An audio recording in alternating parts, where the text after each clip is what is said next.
Senior journalist అయినటువంటి జాఫర్ గారు చేసిన వీడియో ఇప్పుడు సోషల్ మీడియాలో విపరీతంగా వైరల్ అవుతా ఉంది.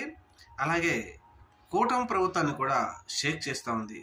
ఏంటి ఈ జాఫర్ గారు చేసిన వీడియో ఏంటి అంటే, రూపాయి తీసుకొని వెళ్ళి ఒక ఫిష్ షాప్ దగ్గరికి వెళ్ళి రూపాయి తీసుకొని ఫిష్ ఇవ్వండి అంటే, రూపాయికి ఫిష్ ఎట్లా వస్తుంది సార్ అని ఆయన అన్నప్పుడు, రూపాయికి ఎకరాలే వస్తున్నాయి, ఫిష్ ఎందుకు రావు అని జాఫర్ గారు అంటే, ఎకరాలే వస్తాయేమో కానీ ఫిష్ రాదు సార్ అంటాడు.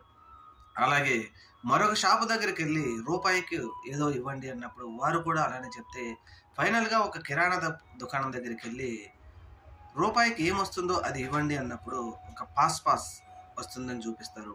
అయితే దీని మీద ఆయన చెప్తూ, రూపాయికి పాస్ వస్తుంటే విశాఖపట్నంలో రూపాయికి ఎకరా పొలం ఇస్తున్నారు, గవర్నమెంట్కి ఇది ఎలా సాధ్యమంటూ ఈ వీడియో చేయడంతో ఇప్పుడు విపరీతంగా వైరల్ అవుతా ఉంది. ముఖ్యంగా కూటమి ప్రభుత్వం, తెలుగుదేశం పార్టీ టీసీఎస్కి కానీ అలాగే ఉర్సా కొన్ని కంపెనీలకు రూపాయికే వేల కోట్ల విలువ చేసే భూములను లీజుకు ఇచ్చిన సంగతి మనందరికీ తెలిసిందే.